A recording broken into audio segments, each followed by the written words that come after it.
Bonjour, mon nom est Maître Yves Jelka, avocat émérite en droit de la Cour IT et également fondateur du site Condo Légal. J'ai le plaisir d'être avec M. Antoine Vézina, que je vais vous présenter dans quelques instants, et on va parler de fonds de prévoyance. Évidemment, l'actualité a bien focusé sur la nécessité pour les syndicats de courtiers de se bâtir un fonds de prévoyance en fonction de l'étude de fonds de prévoyance dont le règlement est entré en vigueur en août dernier, en août 2025. Maintenant, plusieurs côtés réalisent aujourd'hui un retard de capitalisation. D'autres se disent, comment puis-je avoir un degré de performance dans mon fonds de prévoyance qui soit à la hauteur des sommes requises au terme de l'étude? Comment vais-je obtenir un rendement? Et justement, M. Vézina d'Invivia est avec nous aujourd'hui pour justement aborder cette question-là du fonds de prévoyance. On sait, M. Vézina, depuis quelques années, qu'un des facteurs qu'on parle souvent, c'est l'inflation. On parle dans le domaine de l'industrie de la construction depuis 2020 de 40 d'inflation sur les coûts de construction. Moi, je mets de l'argent de côté dans mon fonds de prévoyance. Je me dis, est-ce qu'on va être capable de suivre cette inflation-là? Quel genre de stratégie, quel genre de placement peut-on faire pour avoir un rendement de qualité? Oui, bien, merci tout d'abord, Maître Jolicoeur, de me recevoir aujourd'hui en studio. C'est certain que la première chose, en fait, à mettre en place pour venir investir dans notre fonds de prévoyance, c'est de se pencher sur c'est quoi l'univers investissable. Hein? On le sait, avec le projet de loi 16, on est venu donner la capacité aux copropriétaires de venir faire des investissements à un peu plus long terme, mais on est venu ajouter la norme de capital garanti. Donc, en sachant ça, bien, ça nous pose la question, dans quoi est-ce qu'on a le droit d'investir notre fonds de prévoyance pour au moins, comme vous dites, atteindre le niveau de l'inflation? Eh bien, c'est assez simple. On a certains instruments avec lesquels on peut travailler. Avec la norme de capital garanti, justement, c'est venu restreindre ces instruments-là. Donc, quels sont ces fameux outils-là à notre disposition? Je vais focusser sur les 4 principaux qu'on utilise là, chez Invia Gestion financière. Le premier étant le fonds du marché monétaire, qui est vraiment des obligations à très courte échéance qu'on va utiliser pour nos liquidités, donc vraiment pour nos travaux qui sont à court terme. Par la suite, on a également nos CPG, hein, on a des CPG rachetables, des CPG non rachetables. On va focuser souvent sur les CPG non rachetables. On les connaît très bien, un terme de 5 ans, un rendement de 3 %. On sait que pour les 5 prochaines années, on va faire 3 % de rendement par année. Le gros bémol, c'est qu'on n'a pas accès à ces liquidités-là avant la fin du terme. On a également des obligations qu'on peut utiliser et finalement les billets à capital protégé, qui sont des produits moins bien connus, qui peuvent vite devenir complexes, mais quand on travaille avec un professionnel qui se spécialise dans l'investissement des fonds de prévoyance, qui sont tout à fait importants à utiliser, hein, justement, si on veut être en mesure de suivre ce rythme d'inflation-là, surtout si on continue d'aller sur des 5-6 % par année. Donc, comment est-ce que ça fonctionne, un billet à capital protégé? C'est un peu comme un CPG. Donc, on a un terme qui peut aller de 2 ans, 3 ans, 4 ans, 5 ans. On a la protection du capital, hein, ça le dit, billet à capital protégé. La grosse différence, c'est que le rendement est variable. Donc, le rendement va varier en fonction d'un sous-jacent quelconque, qui peut être les actions mondiales, actions canadiennes, actions américaines. Bref, ça donne une exposition à ces marchés-là. Comme je dis, c'est des produits qui peuvent devenir plus complexes. Il y en a des centaines émis à chaque semaine par les différentes institutions financières. Donc, afin de savoir bien, c'est lesquels qui se prêtent le mieux à notre situation, vraiment de venir travailler avec une firme comme Invia Gestion financière pour vraiment faire le ménage dans tout ça et trouver l'équilibre entre avoir accès à nos liquidités, mais optimiser notre rendement, c'est super important. Essayons d'être pratico-pratique. Moi, je suis administrateur, président du conseil d'administration. Je viens de recevoir l'étude de fonds de prévoyance qui m'indique comment je dois capitaliser les sommes que je dois verser dans le fonds de prévoyance. Donc, je vais établir mon budget d'opération de façon conséquente. L'étude de fonds de prévoyance va me dire, par exemple, dans 20 ans, je vais devoir refaire la toiture. On va nous projeter un coût pour la réfection de la toiture. L'étude va nous dire également que d'ici 2 ans, je vais devoir refaire la fenestration.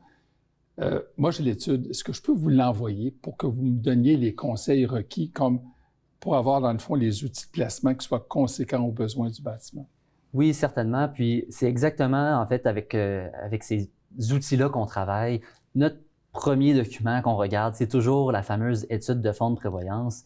Puis, dans l'étude de fonds de prévoyance également, les professionnels qui la font vont toujours avoir une hypothèse de rendement. Donc, ne pas faire d'investissement du tout, c'est même pas une option parce qu'on ne sera même pas en mesure de suivre notre étude si on ne fait aucun investissement.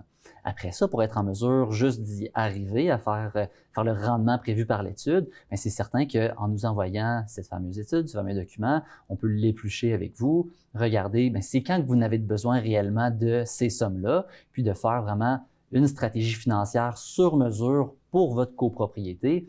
C'est certain qu'une copropriété qui vient tout juste d'être construite, puis que encore 15-20 ans devant elle avant de faire des gros déboursés, on n'aura pas la même stratégie qu'une copropriété peut-être d'une quinzaine ou d'une vingtaine d'années.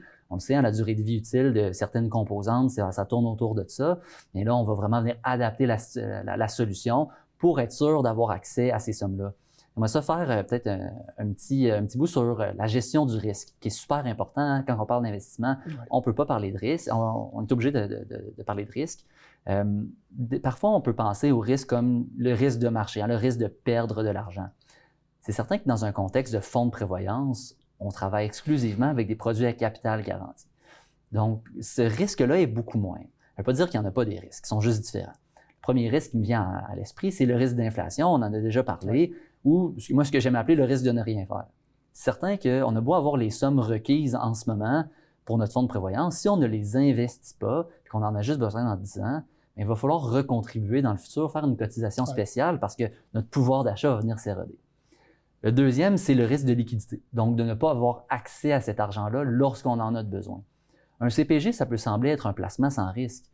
Disons qu'on pense faire une gouttière dans 7 ans, c'est ce que notre étude dit.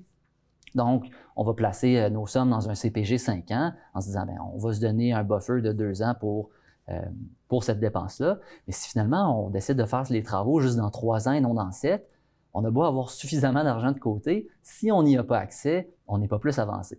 Donc vraiment, là, la notion de risque dans un contexte de fonds de prévoyance est très différente. La meilleure façon de mitiger ces risques-là, c'est de travailler avec un professionnel qui se spécialise dans l'investissement des fonds de prévoyance. En fait, ça nous amène à cette question-là des professionnels parce que on sait que le nouveau cadre réglementaire c'est assez compliqué. On nous dit qu'on doit avoir un carnet d'entretien. On nous dit qu'on doit l'actualiser à tous les ans. On a une étude de fonds de prévoyance qui est faite à tous les 5 ans. Donc, des fois, il peut y avoir un écart entre l'étude de fonds de prévoyance et son actualisation. C'est qui les gens qui ont les compétences, justement, pour conseiller les conseils d'administration en cette matière?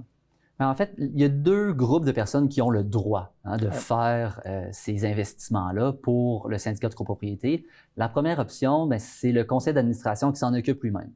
Deuxième option, c'est vraiment de travailler avec un professionnel dûment enregistré à l'Autorité des marchés financiers qui a ses permis pour donner des conseils financiers. Ça veut dire que les autres professionnels dans l'industrie ont tous leur rôle à jouer dans un contexte de fonds de prévoyance. Je pense aux gestionnaires de copropriété, aux professionnels qui font les études, aux comptables.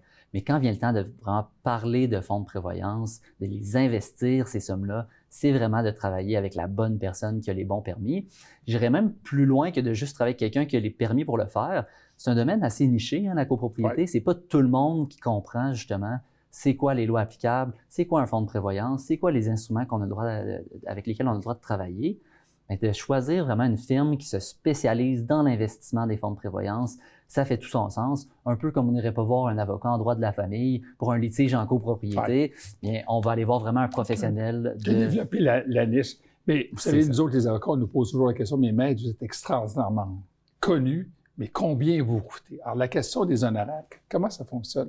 Oui, bien en fait, ça fonctionne comme tous les conseils financiers qu'on peut recevoir. Hein. En fait, chaque firme va avoir sa façon de faire les choses, mais habituellement, quand on parle de finances personnelles, ça va être un pourcentage du montant investi dans la stratégie. Donc, ça va varier selon les instruments qu'on travaille, mais ça inclut tout ce qui vient autour. Hein. Ce n'est pas juste l'investissement. De notre côté, on va participer aux assemblées générales annuelles pour parler de la stratégie financière à l'Assemblée des copropriétaires, parce ce qu'on veut éviter, là, c'est les surprises. On veut éviter qu'il y ait un copropriétaire qui a le goût de s'impliquer sur le conseil d'administration, puis qui arrive, qui voit qu'il y a des investissements qui sont faits, il n'a pas été mis au courant, puis là, finalement, veut changer la stratégie à la dernière minute. C'est vraiment ce qu'on veut éviter. Donc, plus on a de transparence, mieux ça va se porter. Monsieur le Président, merci de votre présence. Puis finalement, ce qu'on doit retenir comme administrateur, voire comme gestionnaire, c'est qu'aujourd'hui, avec le nouveau cadre réglementaire du projet de loi 16, la performance d'un fonds de prévoyance est importante, autant pour les copropriétaires que pour les acheteurs qui apprennent dans les attestations sur l'état de la copropriété les sommes à être versées au fonds de prévoyance, le niveau de capitalisation. Donc, l'enjeu économique, la performance du fonds de prévoyance est un élément considéré maintenant par les acheteurs en copropriété, d'où l'importance d'avoir des gens de qualité comme M. Vézina pour vous accompagner dans la gestion de vos placements. Monsieur Vézina, merci de votre présence à cette capsule de condo légal et surtout de tout l'éclaircissement que vous avez apporté à notre auditoire en matière de placement. Merci beaucoup de m'avoir invité, Majid Gar. Ça fait plaisir.